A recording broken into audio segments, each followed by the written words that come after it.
Before we begin, this series contains mature themes including infidelity, family betrayal, and emotional confrontation.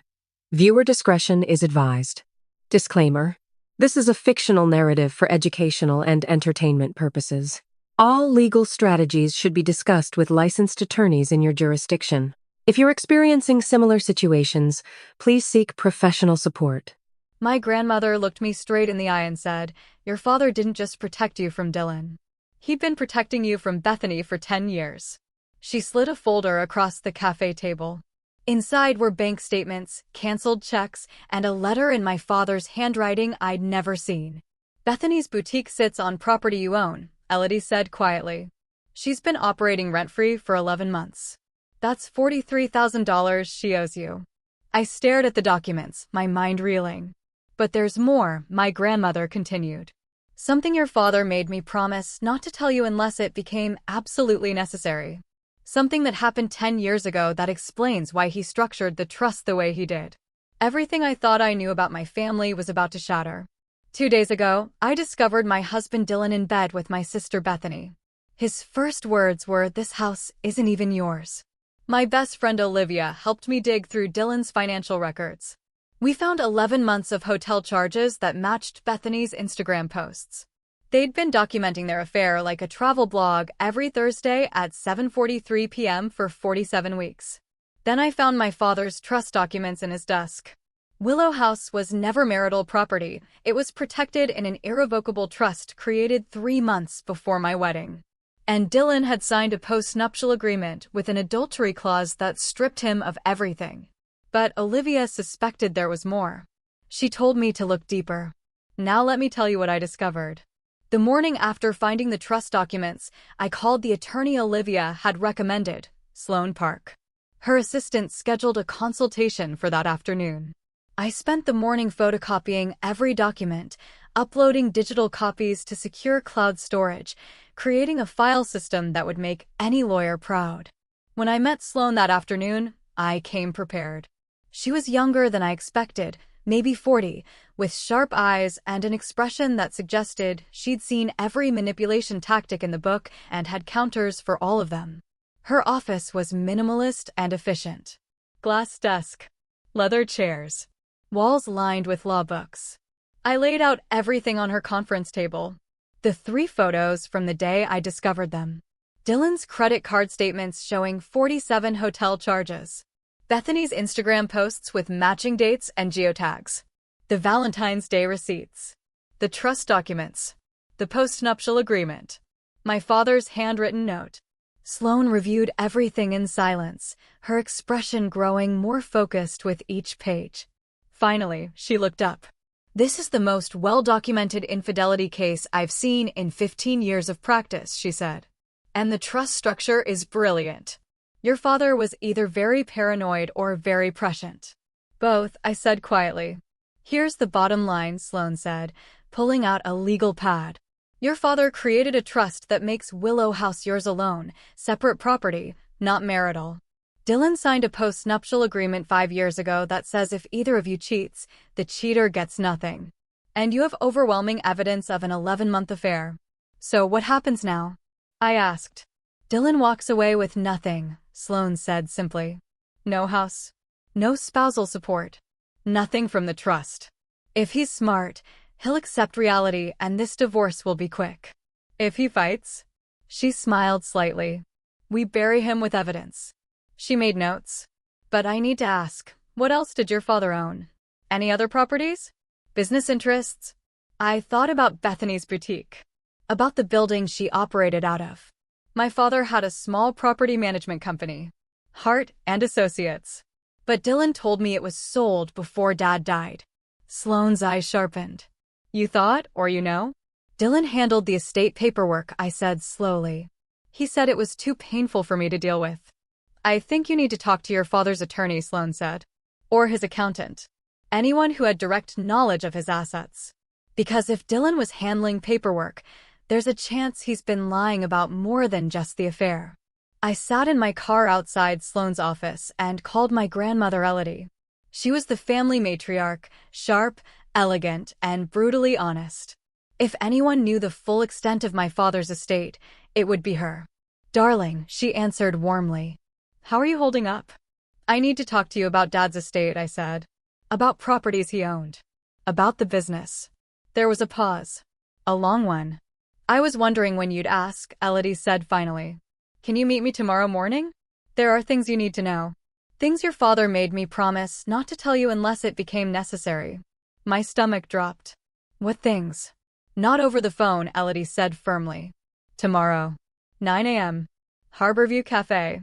Come alone. She hung up before I could ask more questions. I sat there, staring at my phone, a cold dread settling over me. What had my father kept from me? And why? The next morning, I arrived at Harborview Cafe 15 minutes early. Elodie was already there, sitting at a corner table with a locked file box beside her. She looked every inch the family matriarch in a cream linen suit, her silver hair perfectly styled, but her eyes were sad. Sit, darling, she said, gesturing to the chair across from her. I sat. My hands were shaking. Elodie ordered us both coffee, then waited until the server left before speaking. Your father loved you very much, she began. Everything he did was to protect you. I need you to remember that as I tell you this. Tell me what? I asked. She unlocked the file box and removed a folder. Set it on the table between us. Your father never sold Hart and Associates, Elodie said. It was placed into the Willow Trust along with the house. You own it. You've owned it since he died. I stared at her. Dylan said. Dylan lied, Elodie interrupted gently. The business owns 3 commercial properties downtown. One of them is the building where Bethany's boutique operates. The world tilted. Bethany's my tenant? I whispered. Yes, Elodie confirmed. She signed a lease 3 years ago. Market rate rent, $3,900 per month. She paid for the first year. Then your father died and... She pushed a stack of papers toward me. She stopped paying. I looked at the documents. Rent notices. Certified letters. All sent to Bethany at the boutique address. 11 months of unpaid rent. $3,900 times 11. $43,000. She owes me $43,000, I said, my voice hollow. Yes, Elodie said. Dylan was supposed to be managing the property portfolio. Your father trusted him to handle collections, maintenance, tenant relations. But Dylan never told you about the unpaid rent. He let Bethany operate rent-free while you remained ignorant of your own assets. The betrayal went deeper than I'd imagined. This wasn't just about an affair. This was about systematically lying to me about my inheritance while enabling my sister to steal from me. There's more, Elodie said quietly. And this is the part your father made me promise not to tell you unless absolutely necessary. She pulled out another document. Older. Yellowed at the edges. A police report from 10 years ago. What is this? I asked. 10 years ago, Bethany worked part-time at Hart and Associates, Elodie said. During a routine audit, your father discovered $8,000 missing from client escrow accounts. Siphoned off over 6 months. My blood went cold. Bethany? The forensic accountant traced it directly to her, Elodie confirmed. When your father confronted her, do you know what she did? I shook my head, dreading the answer. She tried to blame you. Elodie's voice was hard. Said you'd put her up to it. That you were jealous. That you'd suggested she borrow the money. I was in Boston, I said, shocked. Finishing my master's degree. I didn't even know she worked there. Your father knew that. But it showed him who she really was. When caught, she didn't take responsibility. She tried to destroy you to save herself. Elodie pulled out bank records. Canceled checks with Bethany's signature. He gave her an ultimatum, pay back every penny with financial counseling or face criminal charges. She paid it back? $500 a month for 3 years, Elodie said. But your father never trusted her again. And 6 months before he died, he restructured the entire trust to exclude her completely. I felt like I couldn't breathe. Why didn't he tell me? I asked, my voice breaking. Because he loved you both, Elodie said simply. He hoped Bethany would change. Grow up. Become the person she was capable of being. He didn't want you to carry the burden of knowing what she'd done. He didn't want to poison your relationship with your sister. But she poisoned it herself, I said bitterly. Yes, Elodie agreed. After she paid back the $8,000, she didn't stop, Elodie said. Credit cards in your mother's name, $15,000 in debt. A loan against your father's business he knew nothing about, $10,000. Money borrowed from family friends, another $8,000. All unpaid. She showed me the proof. Statements. Loan documents with forged signatures. Your father spent years cleaning up after her, Elodie said. Paying debts. Apologizing to people. Protecting your mother from knowing how bad it really was. Mom doesn't know? Your mother chose not to see it, Elodie said carefully. Your father showed her the evidence. She called it misunderstandings and blamed him for being too hard on Bethany. That's why my parents' marriage had grown so cold in those final years. I'd always thought it was just the stress of Dad's illness. But it was this. It was Bethany. She pulled out another document. The trust codicil. Dated 8 months before my father's death. I hereby restructure the Willow Trust to exclude Bethany and Hart from any beneficial interest, inheritance, or claim to family properties, businesses, or assets.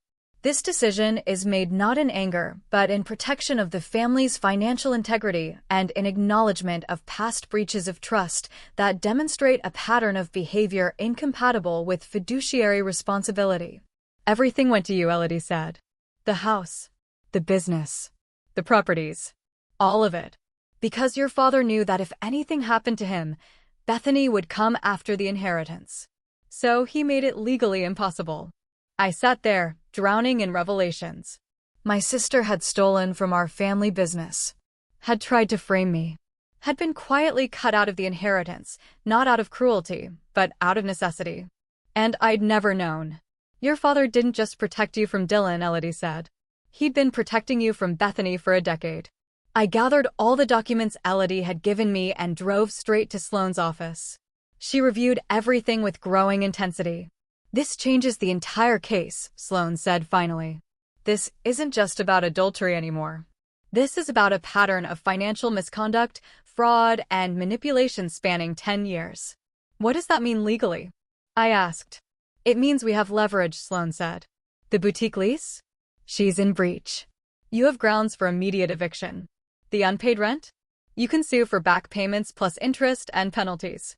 And with this history of theft and fraud, we can establish a pattern that makes any claim she might make look absurd. She started making notes. Here's what we're going to do. We're going to draft formal notice of lease termination and demand for back rent. We're going to file for legal separation with full enforcement of the postnuptial agreement. And we're going to prepare restraining orders if necessary. How long will this take? I asked. The separation paperwork? A week to draft properly. The eviction notice? I can have that ready by Monday. But Amber. Sloane looked at me seriously. I need you to think about what you want here. Do you want scorched earth? Or do you want clean, quiet victory? I thought about my father's letter. Trust yourself. You're stronger than you know. I thought about Elodie's words. Don't just protect yourself. Protect the people who come after you. I want accountability, I said finally. I want them to face consequences. But I don't want to become them. Then we do this strategically, Sloane said. We give them a chance to settle quietly. But if they refuse, if they try to fight, or lie, or manipulate, then we use every piece of evidence we have. That night, I couldn't sleep. My mind kept circling back to Dylan. To the lies he'd told about the business being sold. To the 11 months he'd let Bethany operate rent-free while I was none the wiser. I wandered the house, unable to settle. I ended up in the garage, ostensibly looking for old tax files. But something nagged at me. A conversation I'd overheard weeks ago, Dylan muttering into his phone, "It's in the usual spot." The usual spot. Which meant there was a hiding place. I started searching.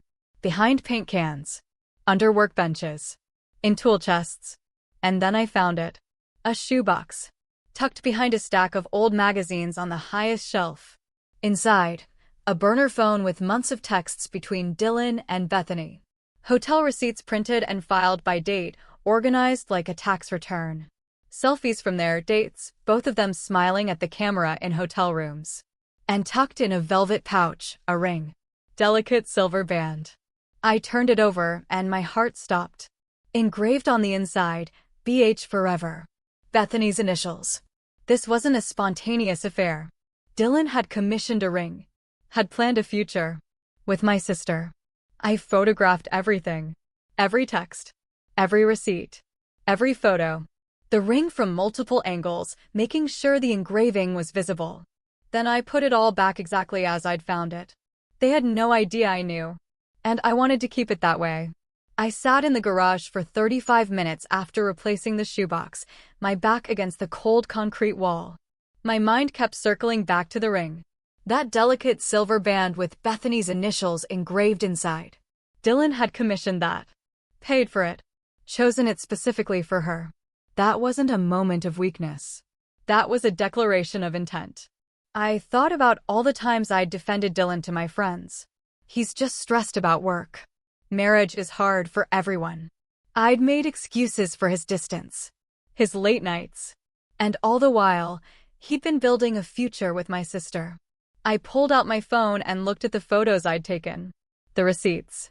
January. February. March. Every month, like clockwork. My hands started shaking. Not from fear. From rage. But I couldn't afford rage. Not yet. Rage made you sloppy. Rage made you the villain in someone else's story. I needed to be cold. Strategic. Unshakable. I stood up, brushed the dust off my clothes, and walked back into the house. I had work to do. That night, I sat in my father's chair and reread his note. Trust yourself. You're stronger than you know. For the first time since finding them together, I truly believed it. My father hadn't just left me a house. He'd left me a blueprint for survival. For fighting back. For holding people accountable without becoming what they were. He'd documented Bethany's theft 10 years ago. He'd structured the trust to protect me. He'd made Dylan sign a post-nuptial agreement that would strip him of everything if he betrayed me. He'd seen this coming. Maybe not the specific details, not Dylan and Bethany together, but the possibility that someone would try to take what he'd built. And he'd made sure I had the weapons I needed to fight back. Tomorrow, Sloan would draft the eviction notice. The legal separation papers. The demand for back rent. But I needed one more piece of evidence. Because Dylan and Bethany were still together at her apartment. Still plotting. Still planning. And I needed to know what they were saying when they thought no one was listening. I needed to catch them in their own words. Planning. Conspiring. Admitting to everything. And I knew exactly how to do it. What I didn't know yet was that Dylan and Bethany were planning something even worse than the affair. A scheme to forge my signature. To steal my house through fraud. To sell it out from under me and disappear with the money. But in 2 days, I would set a trap and capture every word. And what they said would become the evidence that destroyed them both. In episode 4, the recording that caught them planning fraud. The pregnancy revelation that shattered everything. The musician named Leo whose life Bethany was destroying. Thank you for listening to episode 3. The fortress my father built was even stronger than I realized. And I was about to learn how to use every weapon he gave me. If this episode resonated with you, I'd be grateful if you'd subscribe and share it with someone who might need this story. And I have a difficult question for you. If you discovered your sibling had stolen from your family and tried to blame you for it, would you ever forgive them? Could you? Leave a comment. I'm genuinely curious how others would handle this kind of betrayal. Episode 4, She Stole $8,000 from Family, is available now. You'll hear the recording that caught them planning crimes. You'll meet Leo, the man whose life Bethany was destroying. And you'll discover a pregnancy that complicates everything. This is about to get so much worse for them. I'll see you in episode 4.